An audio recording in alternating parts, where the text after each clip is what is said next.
బృహస్పతి ఎప్పుడు అంటే అధికారం కాదు అని. ఇది భాగవతం కావచ్చు, ఏదైనా ఆయన కూర్చున్నాడంటే ఏదో అమూల్యమైన వస్తువే, అది ఏదైనా బ్రహ్మ మీ దగ్గర ఉన్న చూసినాడు, మీ యొక్క విషయాన్ని తెలుసుకున్నాడు. ఏమిటి?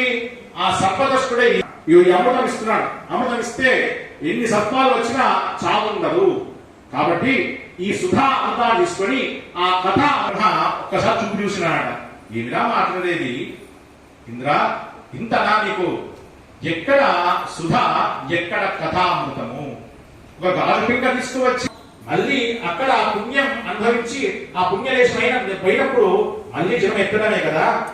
దాని యొక్క మళ్ళీ జన్మ ఎత్తినప్పుడు మళ్ళీ ఏదో శాపం కావచ్చు, ఏదైనా చేస్తే లాభం. కాబట్టి అలా అమృతం కాదు. కానీ ఈ భాగవత అమృతం ఉన్నదే మళ్ళీ జన్మ రాహిత్యం చేసే అమృతము.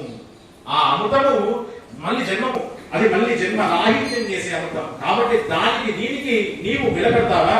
ఒక వ్యాపార ధోరణితో అడుగుతావా భాగవతాన్ని? ఆ దృష్టి ఉన్నది కాబట్టి నీకు ఈ భాగవతం అది కాదా సురులకు కూడా దుర్లభమైనది.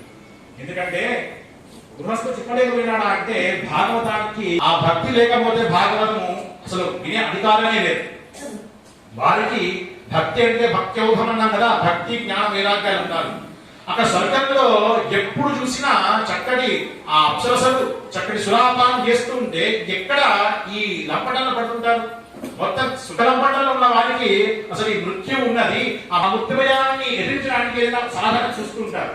వారికి చెప్పలేదు కదా. ఆ తర్వాత సరే అని చెప్పి ఈ శుకుని పరీక్షిత్ మహారాజుకు చక్కగా సప్తాహ విధానంగా భాగవతం చెప్పినాడు. చెప్పగానే పరీక్షిత్ మహారాజు ఆ వైకుంఠ భక్తిలోకంలో బ్రహ్మగారికి తెలిసింది. తెలిసేసరికి ఏమిటి, కేవలం భాగవత కథా సప్తాహం ద్వారా వినడం వల్లనే పరీక్షిత్ మహారాజుకు మోక్షం వచ్చినదా? అది ఆశ్చర్యపడ్డారు. ఏమిటి ఆశ్చర్యం? మనకు లేక ఆశ్చర్యం ఉంటుంది. ఏమని అంటే మామూలు వ్యక్తి మరణిస్తేనే వాని యొక్క ఆ పుణ్య పాప గతులతోని ఆ నరకమా లేకుంటే స్వర్గమా పోతుంటాం.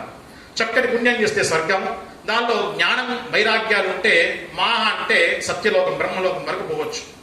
ఆ తర్వాత ఆ బ్రహ్మలోకం కూడా సత్యోముక్తి క్రమముక్తి విధానం ఉంటుంది.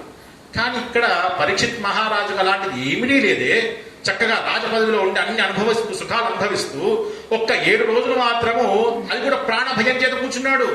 భగవంతు జిజ్ఞాస ఉన్నదా, భగవంతుని యందు భక్తి ఉన్నదా అంటే తెలియదు మనకు. అలాంటి పరీక్షిత్ మహారాజు మోక్షం రావడం ఏంటయ్యా? కనీసం స్వర్గం వచ్చింటే పర్వాలేదు, అది కాదు కనీసం బ్రహ్మలోకం వచ్చిందంటే పర్వాలేదు, మోక్షం రావడం ఏంటయ్యా? నా లోకాన్ని దాటి వెళ్ళినాడే పరీక్షిత్ మహారాజు.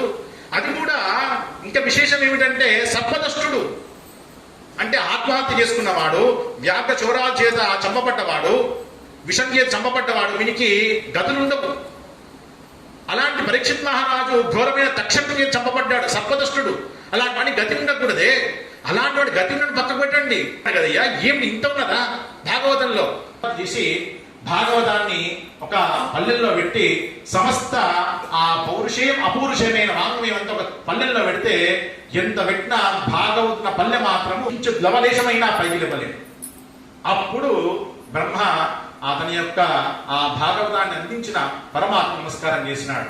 ఈ విషయాన్ని అక్కడ చూసిన ఋషులంతా చూసి ఆ లోకానికి భాగవతం కంటే మించిన మరొక సాధనం లేదు. మేనిరే భగవత్ రూపం శాస్త్రం భాగవతం గలౌ పఠనా శ్రవణా సద్యో వైకుంఠ ఫలరాయకం. సత్యం అల్ల విషయం కాదు, సత్యం. 10 సార్లు భాగ సప్తాహం విన్నాను, 7 సార్లు విన్నాను అని వింటున్నాం కదా. మీరు సత్యం అన్నారు కదా, ఇలా మరి సత్యం వైకుంఠ ఫలదాయకం అన్నారు కదా, అది రావట్లేదు మనకు. అంటే ఆ భాగవతం వినే శ్రవణ అధికారం, శ్రవణ ఆ శ్రోత యొక్క అధికారం బట్టి ఆ ఫలితాలు వస్తూ ఉంటాయి. చూడండి, ఒక రోడ్డు ఉంది, ఆ రోడ్డు యొక్క ఇది ఎటు వెళ్తుంది అంటాం అంటే ఇది కన్యాకుమారి వెళ్తుందయ్యా అంట. అంటే చివరి యొక్క లక్ష్యం ఏమిటి? కన్యాకుమారి కదా. అంటే మనం పూర్తిగా వెళ్తే కన్యాకుమారి వెళ్తుంది, కానీ అక్కడ రోడ్ ఎక్కడ వెళ్ళాం కదా. దానిలో రామేశ్వరం వస్తుంది, మద్రాసు అన్ని వస్తాయి. ఈ విధంగానే భాగవతం చక్కగా శ్రవణం అంటే అన్ని రకాలుగా అధికారం శ్రోత శ్రవణం చేస్తే ఫలితం సత్యం, సత్యం వైకుంఠ ఫలదాయకం. కాబట్టి మన అధికార లోపమే గాని ఆ రోగమైన తప్ప అంటే జిహ్వ యొక్క తప్పే కదా, చక్కెర ఎలాంటి దోషం లేదు కదా. కాబట్టి మనం కూడా భాగవతం విని సత్యం వైకుంఠ ఫలదాయకం రావట్లేదంటే మనల్లో ఉన్న లోపం అది. అందుకోసమే రసమాలయం అన్నారు. అంటే ఆసమంతా లయం, చనిపోయేంత వరకు భాగవతం వినుండయ్యా అన్నారు. రకాలు ఉన్నది. దాదాపు భాగవతము 4 రకాల శ్రవణం: సాత్విక శ్రవణము, రాజసిక శ్రవణము, తామసిక శ్రవణము, నిర్గుణ శ్రవణం అంటారు. దాంట్లో ఏ శ్రవణం గొప్పదయ్యా అంటే సప్తాహ శ్రవణము అని ఋషులు చెప్తున్నారు.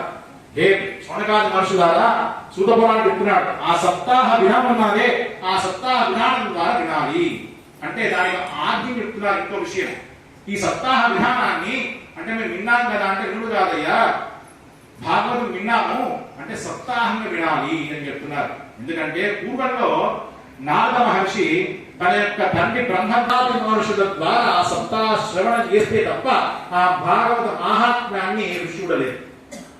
ఏమిటి? నారదుడు అస్థిరుడైన లోకవిగ్రహ